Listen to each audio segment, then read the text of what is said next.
আসসালামু আলাইকুম। আমি হালিমাতুস সাদিয়া, রাজধানী আইডিয়াল কলেজের প্রভাষক সমাজকর্মের। প্রিয় শিক্ষার্থী বন্ধুরা, আশা করি ভালো আছো আল্লাহর রহমতে। করোনাকালীন সময়ে যে ছুটিটা তোমরা পেয়েছো, আশা করি কাজে লাগাতে পেরেছো। তো চলো আজকে আমরা কি পড়বো তা দেখি। সমাজকর্ম, উচ্চ মাধ্যমিক সমাজকর্ম প্রথম পত্র, ষষ্ঠ অধ্যায় সমাজকর্ম পদ্ধতি আজকে বিষয়ের নাম। তো আমরা সেখান থেকে যাব সমষ্টি সমাজকর্ম। আধুনিক সমাজকর্ম এমন এক বিজ্ঞান ভিত্তিক পেশা যা ব্যক্তি, দল ও সমষ্টির বিভিন্ন সমস্যা মোকাবেলা করে তাদেরকে স্বাবলম্বী হতে সহায়তা করে। আধুনিক সমাজকর্মের বিভিন্ন পদ্ধতি রয়েছে, তার মধ্যে একটি হলো সমষ্টি সমাজকর্ম।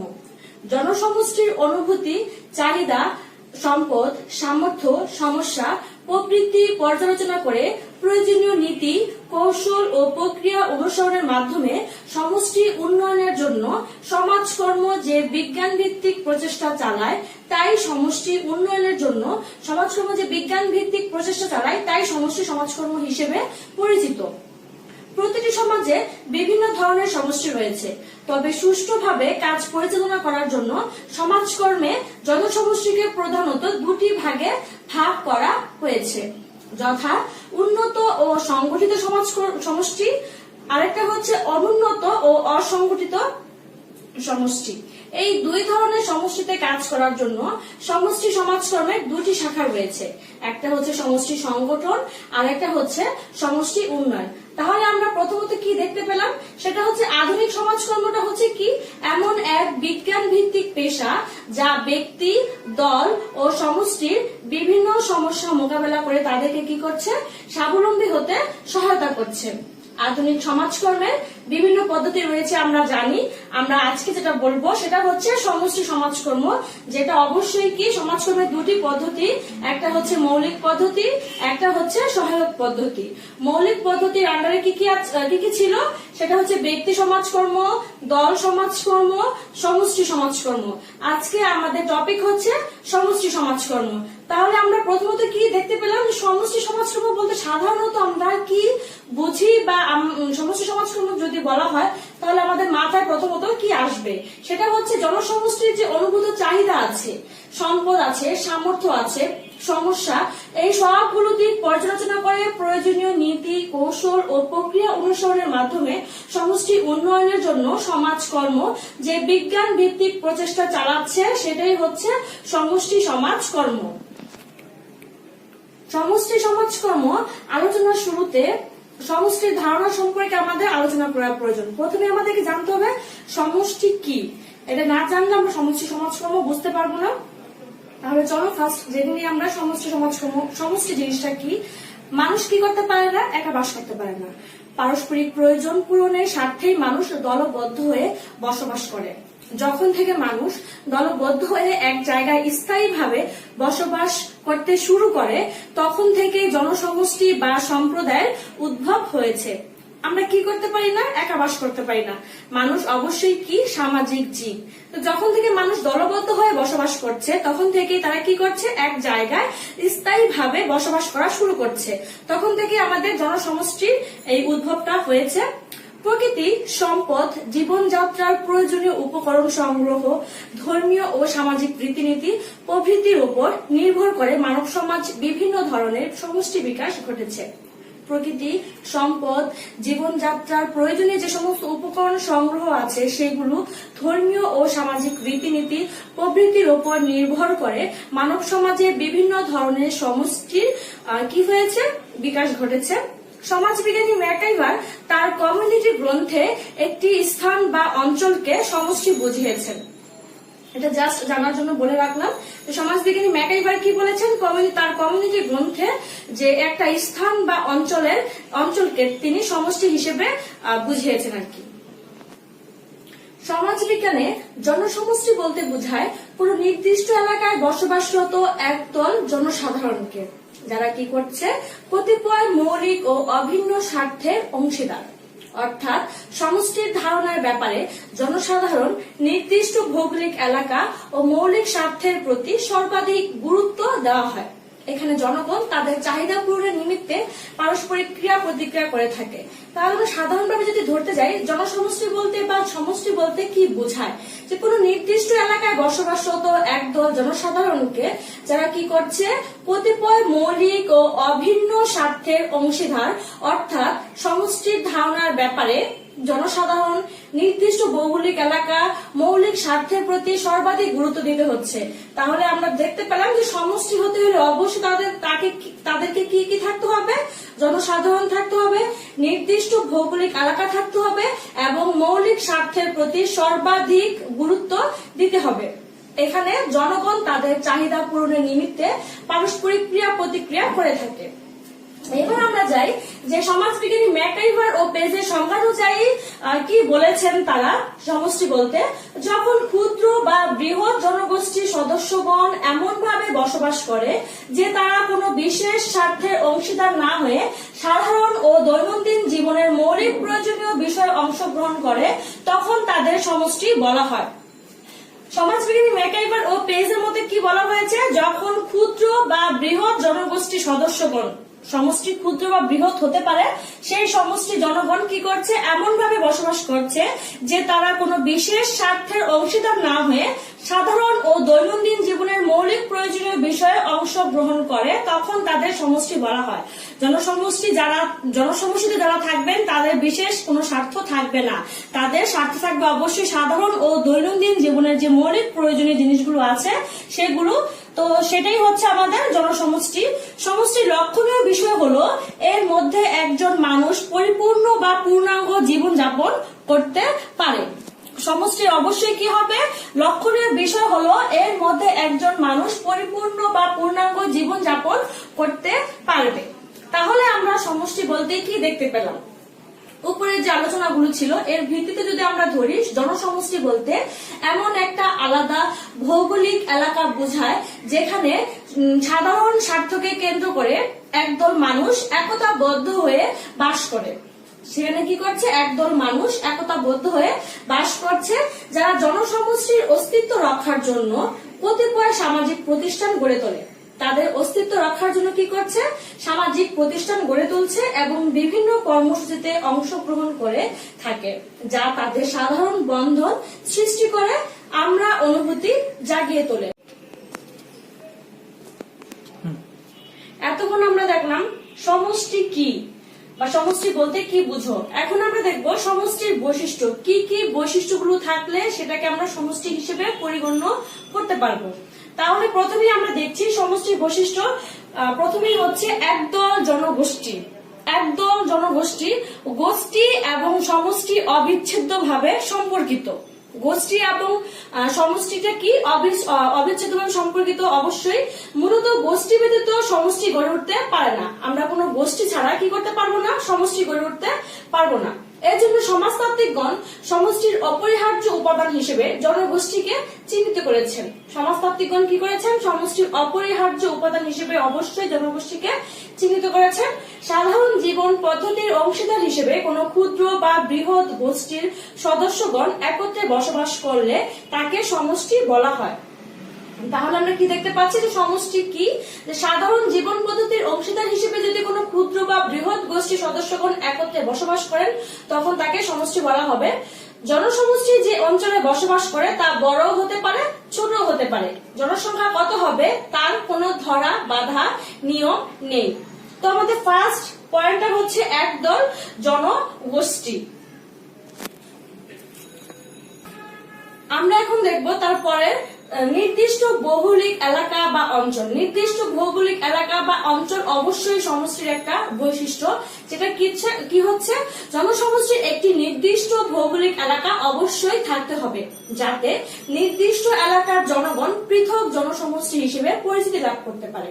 যখন একদল মানুষ একটা নির্দিষ্ট অঞ্চলে বসবাস শুরু করে তখন সমষ্টি গঠিত হতে পারে। সমাজবিজ্ঞানী ম্যাকাইভার এবং পেজ সমষ্টির ভিত্তি হিসেবে অঞ্চল এবং সমষ্টিগত মানসিকতা এই দুটি মৌলিক উপাদানকে চিহ্নিত করেছেন। সমাজবিজ্ঞানী ম্যাকাইভার এবং পেজ কি করেছেন, সমষ্টির ভিত্তি হিসেবে দুইটা জিনিসকে চিহ্নিত করেছেন, একটা হচ্ছে অঞ্চল এবং সমষ্টিগত মানসিকতা। অঞ্চলের কারণেই এক সমষ্টি অন্য সমষ্টি হতে পৃথক সত্তা ও বৈশিষ্ট্যের অধিকারী হয়। অভিন্ন অঞ্চলের অধিবাসী বলেই সমষ্টি জনগণের মধ্যে একাত্মবোধ সৃষ্টি হয়। আর অন্যান্য অঞ্চলের লোকদেশ থেকে স্বাতন্ত্র্য বোধ ও সমষ্টিগত যে একটা ধারণা সেটা কি হতে পারে, পরিলক্ষিত হতে পারে। তাহলে আমরা কি দেখতে পাচ্ছি, নির্দিষ্ট ভৌগোলিক এলাকা বা অঞ্চল অবশ্যই থাকতে হবে সমষ্টি, না হলে সমষ্টির সমষ্টি আমাদের হবে না। নির্দিষ্ট ভৌগোলিক এলাকা বা অঞ্চল একটা নির্দিষ্ট সীমানা জুড়ে থাকতে হবে, তাদেরকে সাথে সাথে কি করতে হবে, অঞ্চল এবং সমষ্টিগত মানসিকতা এই দুইটা মৌলিক উপাদান অবশ্যই ইম্পর্টেন্ট ভৌগোলিক এলাকার মধ্যে। না হলে সমষ্টিগত যে মানসিকতা বা চেতনা সেটা যদি এক না থাকে তাহলে আমরা সমষ্টি হিসেবে সেটাকে পরিগণিত করতে পারবো না। এখন আমরা যেটা দেখবো সেটা হচ্ছে সমষ্টির মানসিকতা বা সমষ্টি চেতনা। সমষ্টির মানসিকতা বা সমষ্টি চেতনা জিনিসটা কিরকম, সমষ্টির জনগণ এক অন্তরঙ্গ মানব গোষ্ঠী হিসেবে অবস্থান করে। অভিন্ন ও যৌথ জীবনের অংশীদার হিসেবে তারা সমষ্টিতে সামগ্রিক জীবনযাপন করে থাকে। একই অঞ্চলে বসবাসের ফলে সমষ্টি জনগণের মধ্যে এক ধরনের অধিকার বোধ বা উই ফিলিং গড়ে ওঠে। এইরূপ অনুভূতি হলো সমষ্টি চেতনা বা সমষ্টি মানসিকতা, যা সমষ্টি গঠনের অত্যন্ত গুরুত্বপূর্ণ উপাদান। একই এলাকায় বসবাসকারী লোকদের মধ্যে এমন একটি সাধারণ বন্ধন গড়ে উঠবে যা তাদের মধ্যে পারস্পরিক অনুভূতির সৃষ্টি করে। এরূপ অনুভূতি তাদের মধ্যে সমষ্টি চেতনার বিকাশ ঘটিয়ে পারস্পরিক একাত্মতার মনোভাব গড়ে তুলবে। এইরূপ একাত্মতা তাদেরকে পৃথক জনসমষ্টি হিসেবে গড়ে তোলে। তাহলে আমরা সমষ্টির মানসিকতা বা সমষ্টি চেতনা বলতে কি বুঝলাম, যে সমষ্টি জনগণ কি করছে, এক অন্তরঙ্গ মানব গোষ্ঠী হিসেবে অবস্থান করছে। কোথায়, সেই গোষ্ঠীতে বা সেই সমষ্টিতে, যেখানে কি করছে, অভিন্ন ও যৌথ জীবনের অংশীদার হিসেবে তারা সমষ্টিতে সামগ্রিকভাবে জীবনযাপন করছে। একই অঞ্চলে বসবাসের ফলে তাদের মধ্যে কি উঠছে, যে সমষ্টি জনগণের মধ্যে এক ধরনের অধিকার বোধ গড়ে উঠছে। আর এইরূপ অধিকার বোধই হচ্ছে আমাদের সমষ্টি চেতনা বা সমষ্টি মানসিকতা। এরপরে আমরা যেটা দেখব সেটা হচ্ছে স্থায়িত্ব ও নির্দিষ্ট শিরোনাম। সমষ্টির বৈশিষ্ট্য হতে হলে অবশ্যই তাকে কি করতে হবে, অবশ্যই স্থায়িত্ব থাকতে হবে। একটি নির্দিষ্ট অঞ্চলে স্থায়ী জীবনধারার মধ্য দিয়ে সমষ্টি গড়ে ওঠে। সমষ্টির যে ভৌগোলিক বা আঞ্চলিক অবস্থানের পরিপ্রেক্ষিতে একটি নির্দিষ্ট শিরোনাম থাকবে, যে শিরোনামের মাধ্যমে সমষ্টির পরিচয় পাওয়া যাবে। তাহলে আমরা কি দেখতে পাচ্ছি, অবশ্যই কি থাকতে হবে, একটি নির্দিষ্ট অঞ্চলে স্থায়ী জীবনধারার মধ্য দিয়ে সমষ্টি গড়ে উঠতে হবে। অস্থায়ী বা হঠাৎ কোনো সমসীমা বা সময়সীমার মধ্যে থাকা সেটা কিন্তু অবশ্যই সমষ্টি হবে না। সমষ্টি হতে হলে অবশ্যই তাকে কি থাকতে হবে, স্থায়িত্ব থাকতে হবে, যেখানে সমষ্টির ভৌগোলিক বা আঞ্চলিক অবস্থানের পরিপ্রেক্ষিতে একটা নির্দিষ্ট শিরোনাম থাকবে, যে শিরোনামের মাধ্যমে সমষ্টির পরিচয় পাওয়া যায়। আমরা তারপরের পয়েন্টে দেখতে পাচ্ছি স্বাভাবিকতা। সেটা কি রকম, সাধারণত সমষ্টি স্বাভাবিকভাবে প্রতিষ্ঠিত হয়। সমষ্টি সমাজ ব্যবস্থার একটা স্বাভাবিক সংগঠন, এটি কোনো কৃত্রিম সংগঠন নয়। সমষ্টির উদ্দেশ্য ব্যাপক ও বিস্তৃত। জীবনের সব রকম প্রয়োজনীয় পূরণের প্রত্যাশিত লক্ষ্য নিয়ে স্বাভাবিকভাবে গড়ে ওঠে সমষ্টি। অস্বাভাবিক কোনো কিছু নিয়ে কি হবে না, আমাদের সমষ্টি গড়ে উঠতে পারে না। সমষ্টি গড়ে উঠতে হলে বা সমষ্টি গঠন করতে হলে অবশ্যই তাকে কি করতে হবে, স্বাভাবিকতা থাকতে হবে, যেটা স্বাভাবিকভাবে কি হচ্ছে, প্রতিষ্ঠিত হচ্ছে। যেমন একটা স্বাভাবিক সংগঠনের মতো এটা অবশ্যই কি হতে হবে না, কোনো কৃত্রিম সংগঠন হবে না। অবশ্যই সংগঠনটা হবে উদ্দেশ্য, তার ব্যাপক উদ্দেশ্য থাকবে এবং বিস্তৃতি প্রসারিত হবে। একই মূল্যবোধ ও আদর্শ বা অভিন্নতা হচ্ছে আমাদের পরের পয়েন্ট, সমষ্টির বৈশিষ্ট্য। সেটা কি রকম, জনসমষ্টির একই মূল্যবোধ ও আদর্শ থাকবে। অবশ্যই কি হতে হবে, জনসমষ্টির মধ্যে একই রকমের মূল্যবোধ ও আদর্শ তাদেরকে থাকতে হবে। তাদের কৃষ্টি, সংস্কৃতি, ভাষা একই রকম হবে। সমষ্টির মধ্যে বিশেষ ঐক্যবোধ এবং অন্যদের থেকে আলাদা স্বাতন্ত্র বোধ ও থাকবে। জনসমষ্টির আদর্শ তথা মূল্যবোধ সমূহ সম্প্রদায়ের সদস্যগণ মেনে চলবে। তাহলে আমরা কি দেখতে পাচ্ছি, অভিন্নতার মধ্যে অবশ্যই কি থাকবে, যে একই মূল্যবোধ ও আদর্শ তাদের মতাদর্শের পরিপ্রেক্ষিতে হবে, যেখানে জনসমষ্টির মূল্যবোধ ও আদর্শ একই রকম থাকবে, তাদের কৃষ্টি, সংস্কৃতি, ভাষা সবকিছুই একই রকম থাকতে হবে। আমাদের তারপরের পয়েন্ট হচ্ছে জনগণের অংশগ্রহণ। সমষ্টির বৈশিষ্ট্যের মধ্যে আরেকটা অন্যতম মোস্ট ইম্পর্টেন্ট বৈশিষ্ট্য হচ্ছে জনগণের অংশগ্রহণ। জনসমষ্টি জনগণের চাহিদা ও প্রয়োজন সমূহ পূরণের লক্ষ্যে গৃহীত কর্মসূচিতে জনগণের অংশগ্রহণ নিশ্চিত করাও এর অন্যতম একটা গুরুত্বপূর্ণ বৈশিষ্ট্য। যেখানে কি করতে হবে, জনগণের চাহিদা ও প্রয়োজন সমূহ পূরণের সাথে সাথে তাদেরকে কিভাবে সেই লক্ষ্যে গৃহীত কর্মসূচি হিসেবে অংশগ্রহণ করা যায়, তাদেরকে কাজকর্মে কিভাবে অনুপ্রাণিত করা যায়, সব কিছু এখানে থাকবে। আমাদের তারপরে যে পয়েন্ট সেটা হচ্ছে দলীয় উন্নয়ন। দলীয় উন্নয়ন জিনিসটা কি রকম, সেটা হচ্ছে ব্যক্তিগত উন্নয়ন অপেক্ষা দলীয় উন্নয়নের মাধ্যমে জনসমষ্টির সামগ্রিক কল্যাণ সাধন করা এর একটা অন্যতম বৈশিষ্ট্য। ব্যক্তিগত উন্নয়ন অপেক্ষায় কি করতে হবে, আমাদেরকে দলীয় উন্নয়নের মাধ্যমে জনসমষ্টির সামগ্রিক যে কল্যাণ সাধন সেটা আমাদেরকে দেখতে হবে। তারপরে বলেছে সামাজিক সম্পর্ক। সামাজিক সম্পর্ক জিনিসটা কি রকম, জনসমষ্টির একটা বিশেষ বৈশিষ্ট্য হলো এখানে মানুষের মধ্যে সামাজিক সম্পর্ক বিদ্যমান থাকে। এই সম্পর্কের ফলেই সমষ্টির লোকদের মধ্যে আন্তঃক্রিয়া বজায় থাকে। এই সম্পর্ক যত বেশি থাকে সমষ্টির উন্নয়নও তত বেশি ত্বরান্বিত হয়। সামাজিক সম্পর্কের মাধ্যমে কি হবে, জনগণ এবং সেই সমষ্টির জনগণের মধ্যে একটা আন্তঃসম্পর্ক তৈরি হবে, যে সম্পর্কের ফলে সমষ্টির লোকদের মধ্যে আন্তঃক্রিয়া বা আন্তরিকতা সেটা বজায় থাকবে। তো এই বৈশিষ্ট্যগুলি থাকলে আমরা জনসমষ্টি হিসেবে তাকে চিহ্নিত করতে পারবো বা অভিহিত করতে পারবো। এখন আমরা দেখব সমষ্টি সমাজকর্ম বলতে কি বোঝায় বা সমষ্টি সমাজকর্ম বলতে কি বোঝো। সমষ্টি সমাজকর্ম হলো জনসমষ্টিকে তাদের প্রয়োজন পূরণ ও উন্নতি বিধানকল্পে দলগতভাবে সক্ষম করে তোলার জন্য সমাজকর্মের জ্ঞান ও দক্ষতা ভিত্তিক সহায়তা প্রদানমূলক একটা সেবা কর্ম। কি দেখাচ্ছে তাহলে, যে সমাজকর্ম, জনসমষ্টি সমাজকর্ম বা সমষ্টি সমাজকর্ম হলো জনসমষ্টিকে তাদের প্রয়োজন পূরণ ও উন্নতি বিধানকল্পে দলগতভাবে সক্ষম করে তোলার জন্য সমাজকর্মের জ্ঞান ও দক্ষতা ভিত্তিক সহায়তা প্রদানমূলক একটা সেবা কর্ম। যেখানে যে সমষ্টি সমাজকর্ম জনসমষ্টিকে তাদের প্রয়োজন পূরণ উন্নতি বিধানকল্পে দলগতভাবে সক্ষম করে তোলার জন্য সমাজকর্মের জ্ঞান ও দক্ষতা ভিত্তিক সহায়তামূলক একটা প্রদানমূলক সেবা কর্ম, যেখানে সামাজিক সমস্যা প্রতিরোধ ও প্রতিকারে সমষ্টি সমাজকর্ম অ্যাপ্রোচে বিশেষ গুরুত্ব বহন করে। সামাজিক সমস্যা প্রতিরোধ ও প্রতিকারে কি করছে সমষ্টি সমাজকর্ম, অ্যাপ্রোচে বিশেষ গুরুত্ব বহন করছে। সমষ্টি সমাজকর্ম পেশাদার সমাজকর্ম অনুশীলনের গুরুত্বপূর্ণ হস্তক্ষেপ একটা প্রক্রিয়া। তাহলে আমরা সমষ্টি সমাজকর্ম বলতে কি বুঝলাম, যেখানে অবশ্যই কি করতে হবে, জনসমষ্টিকে তাদের প্রয়োজন পূরণ ও উন্নতি বিধানকল্পে দলগতভাবে সক্ষম করে তুলতে হবে, যেখানে সমাজকর্মের জ্ঞান ও দক্ষতা ভিত্তিক সহায়তা প্রদানমূলক সেবা কর্ম করা যায়। এখানে একজন মনীষীর সংজ্ঞা দেওয়া আছে, আর রেক্স স্কিডমোর এন্ড এমজি থ্যাকারির মতে তারা কি বলেছেন, যে সমষ্টি সমাজকর্ম হলো একটি আন্তঃদলীয় প্রক্রিয়া।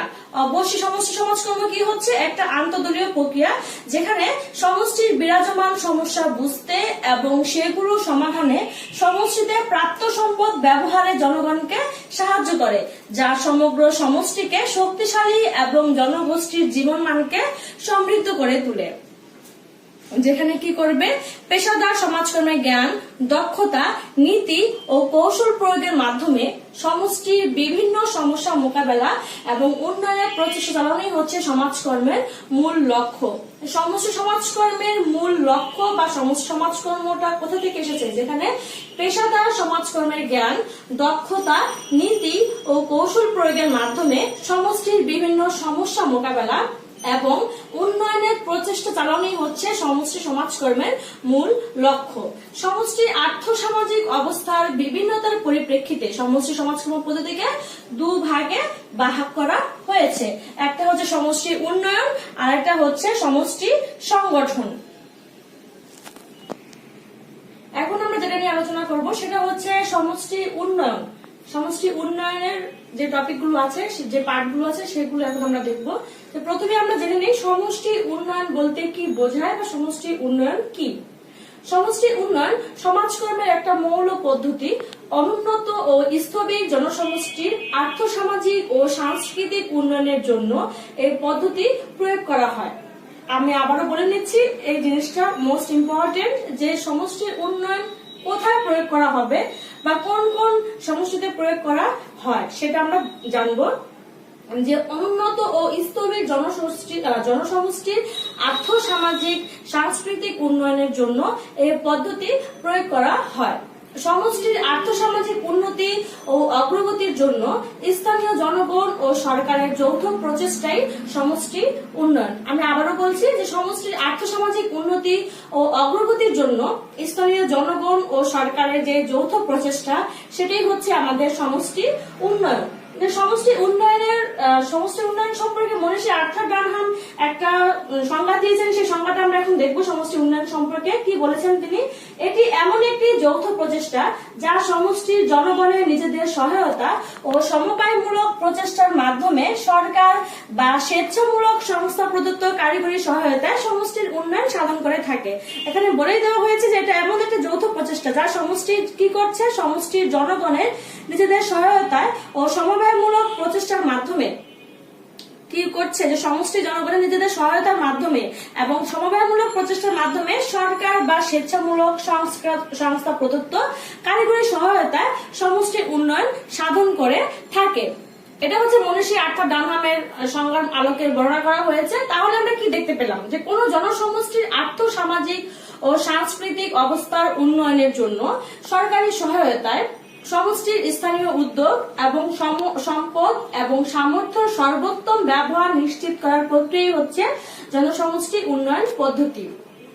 আমি আবারও বলছি, আমরা যে এতগুলো কথা বললাম সমষ্টি উন্নয়ন নিয়ে, এটা যদি আমরা সার কথা যদি আমরা জিজ্ঞাসা করি বা বলি, তাহলে সমষ্টি উন্নয়ন বলতে কি বোঝায়? সেটা হচ্ছে কোন জনসমষ্টির আর্থ সামাজিক ও সাংস্কৃতিক অবস্থার উন্নয়নের জন্য কি করছে, এখানে আর্থ সামাজিক ও সাংস্কৃতিক অবস্থার উন্নয়নের জন্য সরকারি সহায়তায় সমষ্টির স্থানীয় যে উদ্যোগগুলো আছে, যে সমষ্টির স্থানীয় যে সম্পদগুলো আছে, যেগুলো সামর্থ্যগুলো আছে সমষ্টির, সেই সব কিছু মিলিয়ে সর্বোত্তম ব্যবহার নিশ্চিত করার যে প্রক্রিয়া, সেটি হচ্ছে আমাদের জনসমষ্টি উন্নয়ন পদ্ধতি। এখন আমরা যেটা দেখবো সেটা হচ্ছে সমষ্টি উন্নয়নের উদ্দেশ্য। যে সমষ্টি উন্নয়নের উদ্দেশ্যগুলো কি কি নিয়ে কাজগুলো করে। এই সমষ্টি উন্নয়নের বহুমুখী লক্ষ্য উদ্দেশ্য রয়েছে।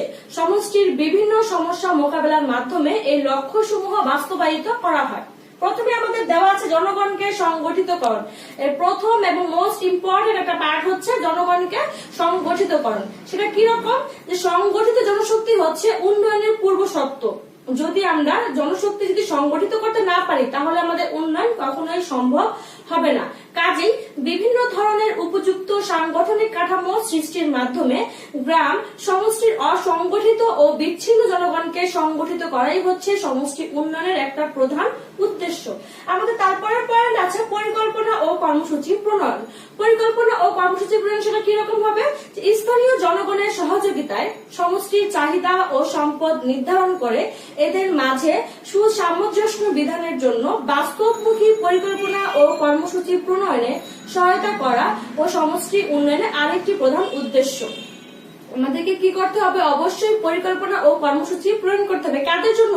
স্থানীয় জনগণের, স্থানীয় যে সমষ্টি সেটার চাহিদা ও সম্পদ নির্ধারণ করে তাদের মাঝে সুসামঞ্জস্যভাবে বিধানের যে বাস্তবমুখী পরিকল্পনা ও কর্মসূচি প্রণয়ন, সেটা অবশ্যই সহায়তা করে থাকে কে? সমষ্টি উন্নয়ন। আমাদের তারপরের পয়েন্ট হচ্ছে জনগণের অংশগ্রহণ নিশ্চিত করা। এটা কিরকম? পরিকল্পনা ও কর্মসূচি বাস্তবায়নের জন্য জনগণের অংশগ্রহণ অপরিহার্য। যদি পরিকল্পনা ও কর্মসূচি বাস্তবায়ন করতে হয়, তাহলে আমাদেরকে কি করতে হবে? অবশ্যই জনগণের অংশগ্রহণ নিশ্চিত করতে হবে। সমষ্টি উন্নয়ন প্রক্রিয়ায় শুরু থেকে শেষ পর্যন্ত প্রতিটি ক্ষেত্রে জনগণের সক্রিয় অংশগ্রহণ নিশ্চিত করা ও সমষ্টি উন্নয়নের একটা অন্যতম প্রধান উদ্দেশ্য। সমষ্টি উন্নয়ন প্রক্রিয়া শুরু থেকে শেষ পর্যন্ত আমাদেরকে অবশ্যই প্রতিটা ক্ষেত্রে জনগণের সক্রিয় অংশগ্রহণ নিশ্চিত করতে হবে। আমাদের তারপরের পয়েন্ট হচ্ছে জনগণের মধ্যে পরিবর্তন আনয়ন। জনগণের মধ্যে পরিবর্তন আনয়ন এটা কিরকম? গ্রামীণ জনগণ রক্ষণশীল মনোভাবের পরিচয় দিয়ে ভাগ্য বিশ্বাসী হয়ে ওঠে, যা উন্নয়ন প্রক্রিয়ায় মারাত্মক প্রতিবন্ধকতা সৃষ্টি করে। তাই আলোচনা সভা, উদ্বুদ্ধকরণ প্রবৃত্তির মাধ্যমে জনগণের মূল্যবোধ, ধ্যান ধারণা, জীবন পদ্ধতি প্রভৃতি ক্ষেত্রে গঠনমূলক পরিবর্তন আনয়ন করাও সমষ্টি উন্নয়নের একটা উদ্দেশ্য। জনগণের মধ্যে অবশ্যই কি করতে হবে? পরিবর্তন আনয়ন করতে হবে। গ্রামীণ জনগণ সাধারণত কিরকম টাইপের হয়ে থাকে? রক্ষণশীল মনোভাবের হয়ে থাকে, কুসংস্কারে বিশ্বাসী হয়ে থাকে। এই সব কিছু কি করতে হবে? উন্নয়ন প্রক্রিয়ার মাধ্যমে যেন মারাত্মক প্রতিবন্ধকতা সৃষ্টি করতে না পারে সেরকম ভাবে চালিত করতে হবে। তারপরে আমরা দেখব সমন্বয় সাধন করা সমষ্টি উন্নয়নের আরেকটি উদ্দেশ্য। সমষ্টিতে কর্মরত বিভিন্ন জাতি, গঠনমূলক ও সেবামূলক প্রতিষ্ঠানের মাঝে সমন্বয় সাধন করাও সমষ্টি উন্নয়নের একটা লক্ষ্য। এই লক্ষ্য অর্জনের মধ্য দিয়ে সমষ্টি উন্নয়ন তার কার্যক্রম পরিচালনা করে। তারপরে আছে উৎপাদনমুখী ও দক্ষ জনশক্তি সৃষ্টি করা। অধিকাংশ গ্রামীণ জনগণ সাধারণত অদক্ষ থাকে।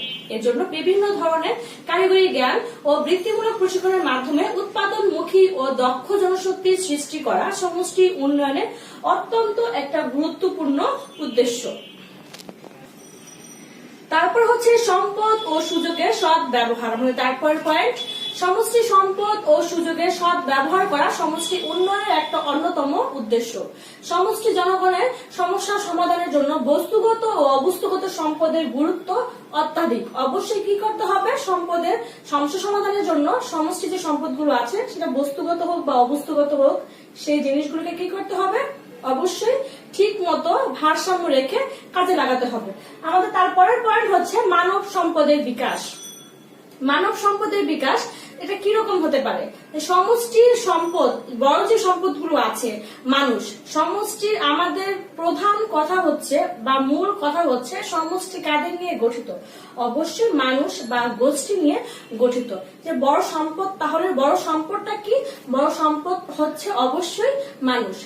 সমষ্টির মানুষকে যোগ্য, দক্ষ, অভিজ্ঞ, সৃজনশীল ও আধুনিক করে গড়ে তোলার নিমিত্তে সমষ্টির গুরুত্ব অপরিসীম। তাদেরকে অবশ্যই কি করতে হবে? যোগ্য করে গড়ে তুলতে হবে। এর মাধ্যমে সমষ্টি তার লক্ষ্যে উপনীত হয়। আমাদের তারপরে পয়েন্ট হচ্ছে নারীর ক্ষমতায়ন। নারীর ক্ষমতায়ন এটা কিরকম? সমষ্টির আরেকটি অন্যতম লক্ষ্য হচ্ছে নারীর ক্ষমতায়ন। নারীকে স্বাস্থ্য, শিক্ষা, কর্মসংস্থান প্রভৃতি ক্ষেত্রে প্রতিষ্ঠার মাধ্যমে তাদের ক্ষমতা বিকাশ ত্বরান্বিত করা সমষ্টির অন্যতম একটা লক্ষ্য। এই লক্ষ্যে সমষ্টি গুরুত্ব সহকারে পালন করে থাকে। অবশ্যই কি করতে হবে? নারীর ক্ষমতায়ন বৃদ্ধি করতে হবে বা নারীর ক্ষমতায়ন আনতে হবে, যেখানে একজন নারী অবশ্যই অর্থনৈতিকভাবে, রাজনৈতিকভাবে, সামাজিকভাবে, প্রভৃতি সকল ক্ষেত্রে নারী তার স্বাধীন যে চিন্তা, সে চিন্তাধারা তিনি যেন সেটা কি করতে পারেন? প্রকাশ করতে পারেন স্বাধীনভাবে। তারপরে এবং লাস্ট পয়েন্ট হচ্ছে জনগণকে সচেতন করে তোলা। জনগণকে সচেতন করে তোলা। গ্রামীণ জনগণ বিভিন্ন কারণে অসচেতন হয়ে থাকে, ফলে তারা কি করছে? একদিকে যেমন বিভিন্নভাবে শোষিত হচ্ছে, অন্যদিকে তেমনি উন্নয়ন প্রক্রিয়া থেকেও দূরে থাকে। তাই প্রয়োজনীয় পদক্ষেপের মাধ্যমে সমষ্টি উন্নয়ন তাদেরকে সচেতন করে তুলতে চায়। তাহলে আমাদের কি করতে হবে? অবশ্যই গ্রামীণ যে জনগণ আছেন তাদেরকে বিভিন্ন কারণে যারা অসচেতন থাকেন তাদেরকে একদিকে কি করতে হবে? যেন যেরকম ভাবে শোষিত হচ্ছেন যেভাবে, ঠিক সেইভাবে তাদেরকে কি করতে হবে? উন্নয়ন প্রক্রিয়া থেকে দূরে থাকে তারা। তাই প্রয়োজনীয় যে পদক্ষেপগুলো আছে সেগুলো নিয়ে তাদের সমষ্টি উন্নয়ন হিসেবে তাদেরকে কি করতে হবে? আমাদের সচেতন করে তুলতে হবে। এই হচ্ছে আমাদের সমষ্টি উন্নয়নের উদ্দেশ্য। আমরা এখন যে টপিক নিয়ে আলোচনা করবো সেটা হচ্ছে সমষ্টি উন্নয়নের উপাদান। সমষ্টি উন্নয়নের উপাদানের আগে আমরা দেখে নিই সমষ্টি উন্নয়ন উপাদান সম্পর্কে। সমাজবিজ্ঞানী হার্পার এবং ডারহাম তার কমিউনিটি অর্গানাইজেশন ইন অ্যাকশন গ্রন্থে উন্নয়নের 10টি উপাদানের কথা উল্লেখ করেছিলেন তারা। যেমন সমষ্টির অনুভূত প্রয়োজন, সমষ্টির অংশগ্রহণ, কর্মসূচি গ্রহণ, স্থানীয় নেতৃত্বের বিকাশ, দৃষ্টিভঙ্গির পরিবর্তন, সম্পদের সদ্ব্যবহার, যুবক ও মহিলাদের অংশগ্রহণ, সুষ্ঠু প্রশাসনিক ব্যবস্থা ইত্যাদি। তাহলে সার্বিকভাবে সমষ্টির উন্নয়নের যে উপাদানগুলো আছে আমরা এখন তা আলোচনা করব। প্রথমে উন্নয়নের উপাদান, সমষ্টি উন্নয়নের উপাদান সমূহের মধ্যে প্রথমেই আছে জনসমষ্টি। জনসমষ্টি কি, এখন এটা আমরা জানবো। জনসমষ্টি হলো সমষ্টি উন্নয়নের মৌল একটা উপাদান। মৌলিক যে উপাদানগুলোর মধ্যে সেটা হচ্ছে জনসমষ্টির একটা উপাদান। যেসব জনসমষ্টি একেবারেই অনুন্নত এবং যেখানে কোন রকম পরিবর্তনের সূত্রপাত হয়নি, সেই সব জনসমষ্টিতে উন্নয়নমূলক কাজ ও পরিবর্তনের সূত্রপাত করে। গতিশীলতা সৃষ্টি করা জনসমষ্টি উন্নয়নের লক্ষ্য। তাই অনুন্নত এবং স্থবির সমাজ হলো জনসমষ্টির উন্নয়ন পদ্ধতির সর্বপ্রথম এবং সর্বপ্রধান উপাদান। আমরা এখন তারপরের উপাদান নিয়ে আলোচনা করবো, সেটা হচ্ছে সমষ্টির মৌল চাহিদা। সমষ্টির মৌল চাহিদাটা কিরকম? সমষ্টির জনগণের মৌল চাহিদা পূরণের উপর ভিত্তি করে সমষ্টি উন্নয়ন কর্মসূচি গৃহীত হয়। মৌলিক যে চাহিদাগুলো আছে সেগুলোর উপর ভিত্তি করে সমষ্টি উন্নয়ন কর্মসূচি কি হবে, আমাদের গৃহীত হবে। মৌল চাহিদার উপর ভিত্তি করে সমষ্টি উন্নয়ন কর্মসূচির সূচনা হয় বিধায় এটি সমষ্টি উন্নয়ন পদ্ধতির উপাদান হিসেবে বিবেচিত। আমাদের তারপরের পয়েন্ট হচ্ছে সমষ্টির উদ্যোগ। সমষ্টির উদ্যোগ জিনিসটা কিরকম? যে সমষ্টির জনগণের নিজস্ব উদ্যোগ ব্যতীত সমষ্টি উন্নয়ন পদ্ধতি প্রয়োগ করা কখনোই সম্ভব হয় না। তাদের অবশ্যই কি করতে হবে? জনগণের নিজস্ব উদ্যোগ থাকতে হবে। সমষ্টির নিজস্ব উদ্যোগ হচ্ছে করা হয়। এতটুকু হচ্ছে আমাদের সমষ্টির উদ্যোগ। আমাদের তারপরের পয়েন্ট হচ্ছে জনসমষ্টির অনুভূত প্রয়োজন। জনগণের মৌল প্রয়োজন, বিশেষ করে অনুভূত ও ব্যক্ত যে প্রয়োজনগুলো আছে সেগুলো পূরণের লক্ষ্যে জনসমষ্টি উন্নয়ন কর্মসূচি গ্রহণ করা হয়। যেসব প্রয়োজন পূরণ অপরিহার্য বা পূরণ না হলে সামাজিক অসঙ্গতি ও সমস্যা তীব্র আকার ধারণ করে, তাই প্রয়োজন। অনুভূত প্রয়োজনের ভিত্তিতে কর্মসূচি গৃহীত না হলে জনগণের স্বতঃস্ফূর্ত অংশগ্রহণ ও সহযোগিতা লাভ করা যাবে না। আমাদের কি করতে হবে তাহলে? জনসমষ্টির অনুভূত যে প্রয়োজনগুলো আছে সেগুলো চিহ্নিত করে জনগণের স্বতঃস্ফূর্ত অংশগ্রহণ ও সহযোগিতা লাভ করা সম্ভব হয়। এরপরে হচ্ছে আমাদের জনসমষ্টির অংশগ্রহণ। জনসমষ্টির উন্নয়ন বলতে সরকার ও জনগণের যৌথ উন্নয়ন প্রচেষ্টা বুঝায়। কাজেই জনগণের যে অংশগ্রহণ জনসমষ্টি উন্নয়নের একটা অপরিহার্য উপাদান। জনগণের অংশগ্রহণ নিশ্চিত করার জন্য বিভিন্ন কৌশল প্রয়োগ করে তাদের মধ্যে আগ্রহ সৃষ্টি করা আবশ্যক। তারপরে আছে স্থানীয় নেতৃত্বের বিকাশ। স্থানীয় নেতৃত্বের বিকাশ সাধারণ জনসমষ্টি উন্নয়ন পদ্ধতির অন্যতম একটা উপাদান। জনসমষ্টিতে সর্বত্রভাবে স্বনির্ভর করে তোলা উন্নয়ন প্রক্রিয়া, যে উন্নয়ন প্রক্রিয়াগুলো আছে সেগুলো অব্যাহত রাখার জন্য স্থানীয় নেতৃত্বের ভূমিকা গুরুত্বপূর্ণ। আমাদের তারপরের পয়েন্ট হচ্ছে বহুমুখী কর্মসূচি গ্রহণ। অনুন্নত জনগোষ্ঠীর অপরিত মৌলিক ও সামাজিক চাহিদা অনেক, কিন্তু সম্পদ হচ্ছে কি সীমিত। তাই সুষম ও সার্বিক উন্নয়নের স্বার্থে প্রাপ্ত সীমিত সম্পদের ভিত্তিতে পরিকল্পিতভাবে বহুমুখী কর্মসূচি গ্রহণ করা আবশ্যক। যে কারণে বহুমুখী কর্মসূচি জনসমষ্টি উন্নয়নের একটা গুরুত্বপূর্ণ উপাদান হিসেবে বিবেচিত। তারপরে হচ্ছে মহিলা ও যুবকদের অংশগ্রহণ। মহিলা ও যুবকরা হচ্ছে যে কোনো জনসমষ্টির সংখ্যা গরিষ্ঠ একটা অংশ। তারা নিষ্ক্রিয় ও নির্ভরশীল থাকলে জনসমষ্টির প্রকৃত যে উন্নয়ন তা হতে পারে না। তাই আর্থসামাজিক উন্নয়ন ত্বরান্বিত করার জন্য অংশগ্রহণ নিশ্চিত করা আবশ্যক। মহিলা ও যুবকদের যে অংশগ্রহণ সেটা নিশ্চিত করা আবশ্যক। আমাদের তারপরের পয়েন্ট হচ্ছে সুষ্ঠু প্রশাসনিক ব্যবস্থা। জনসমষ্টির যে অংশগ্রহণ নিশ্চিত করা আবশ্যক, তাই কর্মসূচির সফল বাস্তবায়ন সুষ্ঠু প্রশাসনিক ব্যবস্থার উপর নির্ভরশীল। যে কারণে এটি জনসমষ্টির উন্নয়নের অন্যতম একটা উপাদান হিসেবে স্বীকৃত। কি করতে হবে আমাদের? অবশ্যই সুষ্ঠু প্রশাসনিক ব্যবস্থা গ্রহণ করতে হবে। আমাদের তারপরে লাস্ট পয়েন্ট হচ্ছে দৃষ্টিভঙ্গির পরিবর্তন। জনসমষ্টির উন্নয়নের লক্ষ্য স্থবির সমষ্টিতে উন্নয়নের প্রবাহ সৃষ্টি করা, সেই জন্য জনগণের দৃষ্টিভঙ্গিতে পরিবর্তন আনার আবশ্যক। উন্নয়নের নতুন আদর্শ ও চিন্তাধারার সাথে জনগণের যে দৃষ্টিভঙ্গি এবং মানসিকতা আছে তার সামঞ্জস্য যদি করতে পারি তাহলে জনসমষ্টি উন্নয়নের জন্য গৃহীত যে কোনো পরিকল্পনা সফলতা অর্জন করতে পারবো। তো আমাদের মোটামুটি এতটুকু হচ্ছে সমষ্টি উন্নয়নের উপাদান। এবার আমরা যেটা দেখবো সেটা হচ্ছে সমষ্টি উন্নয়নের নীতি। United Nations economics and social council 1957 সালে সমষ্টি উন্নয়নের কতগুলো মূল নীতি নির্ধারণ করে। আমরা এখন নীতিগুলো দেখবো। প্রথমেই বলা হয়েছে সমষ্টির অভিন্ন সাধারণ চাহিদার প্রতি গুরুত্বারোপ। কি করতে হবে আমাদের? প্রথম যে নীতিটা সেটা হচ্ছে সমষ্টির যে অভিন্ন সাধারণ চাহিদা আছে সেগুলোর প্রতি গুরুত্বারোপ করতে হবে। নাম্বার 2 আছে সমষ্টির চাহিদা ও প্রয়োজনের সাথে সামঞ্জস্য রেখে বহুমুখী ও গতিশীল কর্মসূচি গ্রহণ। অবশ্যই কি করতে হবে? সমষ্টির চাহিদা ও প্রয়োজনের সাথে সামঞ্জস্য রেখে বহুমুখী ও গতিশীল কর্মসূচি আমাদেরকে গ্রহণ করতে হবে। নাম্বার 3 আছে বস্তুগত ও অবস্তুগত উন্নয়নের প্রতি গুরুত্ব প্রদান, যাতে কি করা যায় বস্তুগত এবং অবস্তুগত উন্নয়নের মধ্যে শূন্যতা সৃষ্টি না হয়, দুইটার মধ্যে যেন ব্যালেন্স থাকে সেই অনুযায়ী আমাদেরকে নীতি প্রণয়ন করতে হবে। নাম্বার 4 আছে সমষ্টি উন্নয়ন পরিকল্পনা এবং কর্মসূচি গ্রহণ ও বাস্তবায়নের সব পর্যায়ে সমষ্টির জনগণের অংশগ্রহণে নিশ্চয়তা বিধানের প্রতি বিশেষ গুরুত্ব আরোপ। সমষ্টি যে উন্নয়ন পরিকল্পনা এবং কর্মসূচি গ্রহণ ও বাস্তবায়নের কি কি করছে, সমষ্টি উন্নয়ন পরিকল্পনা যে আমরা করছি সেটার কর্মসূচি গ্রহণগুলো এবং বাস্তবায়নের সকল পর্যায়ে সমষ্টির সব জনগণের অংশগ্রহণের নিশ্চয়তা আমাদেরকে বিধান করতে হবে। তারপর নাম্বার 5 আছে স্থানীয় নেতৃত্ব চিহ্নিতকরণ এবং প্রয়োজনীয় প্রশিক্ষণ দানের মাধ্যমে নেতৃত্ব বিকাশের সুযোগ সৃষ্টির প্রতি গুরুত্ব আরোপ সমষ্টি উন্নয়নের অন্যতম প্রধান একটা নীতি। স্থানীয় নেতৃত্ব কি করতে হবে? আমাদেরকে চিহ্নিত করতে হবে এবং প্রয়োজনীয় যে প্রশিক্ষণগুলো আছে সেগুলোর মাধ্যমে নেতৃত্ব বিকাশের সুযোগ সৃষ্টির প্রতি গুরুত্ব আরোপ সমষ্টি উন্নয়নের আরেকটি অন্যতম প্রধান নীতি। নাম্বার 6 আছে সমষ্টির সৃজনশীল ও সক্রিয় সদস্য হিসেবে যুব সমাজ ও মহিলাদের উন্নয়নমূলক কর্মকাণ্ডে অংশগ্রহণের উপর আস্থা স্থাপন। সমষ্টি যে সৃজনশীল ও সক্রিয় সদস্য হিসেবে যে যুব সমাজ আছে এবং যে মহিলারা আছে তাদেরকে উন্নয়নমূলক কর্মকাণ্ডে অংশগ্রহণের উপর আস্থা স্থাপন করতে হবে।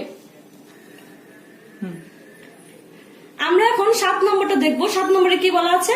সমষ্টি উন্নয়ন অনুশীলনের অন্যতম প্রধান নীতি হলো স্বাবলম্বন। অবশ্যই সমষ্টি উন্নয়নের অনুশীলনের অন্যতম প্রধান নীতি কি? সেটা হচ্ছে স্বাবলম্বন। সরকার ও সমষ্টির জনগণের যৌথ প্রচেষ্টায় সমষ্টিকে স্বাবলম্বনে অর্জনে সহায়তা করা। সরকার ও সমষ্টির জনগণের যে যৌথ প্রচেষ্টা কাজকর্মগুলো করা হচ্ছে সেগুলো সমষ্টিকে কি করতে হবে? স্বাবলম্বন অর্জনে সহায়তা করতে হবে। তারপরে বলা আছে সমষ্টি ও সমাজের প্রচলিত যে মূল্যবোধ আদর্শ ও রীতিনীতির সঙ্গে কর্মসূচি সামঞ্জস্য রেখে প্রণয়ন করা, যাতে জনগণের অংশগ্রহণ ও সহযোগিতা নিশ্চিত করা যেতে পারে। সমষ্টি ও সমাজের যে প্রচলিত মূল্যবোধ আদর্শ রীতিনীতি আছে সেগুলোর সঙ্গে কর্মসূচি সামঞ্জস্য রেখে প্রণয়ন করা, যাতে জনগণের অংশগ্রহণ ও সহযোগিতা একান্তই নিশ্চিতভাবে করা যায়। নাম্বার 9 আছে জাতীয় নীতির সঙ্গে সামঞ্জস্য রেখে সমষ্টি উন্নয়ন কর্মসূচি প্রণয়ন করা। আমরা যে সমষ্টি উন্নয়ন কর্মসূচিগুলো প্রণয়ন করব সেটা অবশ্যই কি করতে হবে? জাতীয় নীতির সঙ্গে সামঞ্জস্য রেখে তা করতে হবে। নাম্বার 10 আছে সমষ্টির সার্বিক উন্নয়নের লক্ষ্যে কোনো বৃহত্তর কর্মসূচি গ্রহণ করার প্রারম্ভিক পর্যায়ে তার যথার্থতা ও বাস্তবতা যাচাইয়ের জন্য পরীক্ষামূলক প্রকল্প গ্রহণের প্রতি গুরুত্ব আরোপ। সমষ্টি যে সার্বিক উন্নয়ন করব তার লক্ষ্যে যে কোনো বৃহত্তর কর্মসূচি আমরা গ্রহণ করছি তার শুরুতে তার যথার্থতা ও বাস্তবতা যাচাইয়ের জন্য পরীক্ষামূলক প্রকল্প গ্রহণ অবশ্যই দরকার। নাম্বার 11 আছে সমষ্টি উন্নয়ন প্রক্রিয়ার প্রতিটি পর্যায়ে আত্মনিয়ন্ত্রণ অধিকার নীতি অনুসরণের মাধ্যমে সমষ্টিকে স্বাবলম্বন করে তোলার চেষ্টা চালানো। যেটা কি করতে হচ্ছে যে সমষ্টি উন্নয়ন প্রক্রিয়ার প্রত্যেকটা পর্যায়ে যে আত্মনিয়ন্ত্রণ অধিকার নীতিগুলো আছে সেই অনুসরণের মাধ্যমে সমষ্টিকে স্বাবলম্বন করে তুলতে হবে। নাম্বার 12 আছে গবেষণা ও মূল্যায়নের মাধ্যমে সমষ্টি উন্নয়নের লক্ষ্যে গৃহীত কার্যাবলীর সফলতা এবং ব্যর্থতা চিহ্নিত করা। সবার লাস্টে কি করতে হবে? আমাদের গবেষণা এবং মূল্যায়নের মাধ্যমে সমষ্টি উন্নয়নের যে লক্ষ্য গৃহীত কার্যাবলীগুলো আছে সেগুলির সফলতা এবং ব্যর্থতা চিহ্নিত করতে হবে। মোটামুটি এগুলি হচ্ছে সমষ্টি উন্নয়নের নীতি। এখন আমরা যেটা দেখবো সেটা হচ্ছে সমষ্টি উন্নয়নের যে প্রয়োগ ক্ষেত্রগুলো আছে সেগুলো, যে কোথায় কোথায় আমরা এটা অ্যাপ্লাই করতে পারবো। যে বাংলাদেশ বিশ্বের দরিদ্র ও অনুন্নত দেশগুলোর মধ্যে অন্যতম। এদেশের অধিকাংশ জনগণ ন্যূনতম মৌল চাহিদা যে পূরণ সেগুলো ব্যর্থ হয়ে মানবেতর জীবনযাপন করছে। বিরাজমান আর্থসামাজিক অবস্থার প্রেক্ষিতে পরিকল্পিত পরিবর্তন আনয়নের বাস্তবমুখী কর্মসূচি হচ্ছে সমষ্টি উন্নয়ন। আমরা এখন সমষ্টি উন্নয়নের যে প্রয়োগ ক্ষেত্র সেগুলো এখন দেখব। প্রথমে আমরা কৃষি উন্নয়নের এটা অ্যাপ্লাই করতে পারি। কিভাবে কৃষি উন্নয়ন করা যায়? কৃষি হচ্ছে বাংলাদেশের অর্থনীতির মূল ভিত্তি, কিন্তু ভূমির খণ্ড ভূমিখণ্ডতা, সেচ ব্যবস্থা, কৃষকদের অজ্ঞতা ও দরিদ্রতা প্রভৃতি কৃষি উন্নয়নের ক্ষেত্রে মারাত্মক প্রতিবন্ধকতা সৃষ্টি করছে। সমষ্টি উন্নয়নে পদ্ধতি উন্নয়নের মাধ্যমে এইসব সমস্যার মোকাবেলা করা সম্ভব।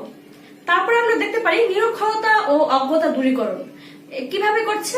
এই দেশে অনেকেই শিক্ষার অভাবে অজ্ঞতার কারণে তারা সমস্যা, সম্পদ এবং সমাধান সম্পর্কে সম্পূর্ণভাবে অসচেতন। সমষ্টি উন্নয়ন পদ্ধতি প্রয়োগ করে সরকারি ও স্থানীয় বয়স্ক শিক্ষা কেন্দ্র, নৈশ বিদ্যালয় স্থাপন ও প্রাথমিক শিক্ষার সুযোগ সৃষ্টির মাধ্যমে নিরক্ষরতা ও অজ্ঞতা দূর করা যায়। মাধ্যমে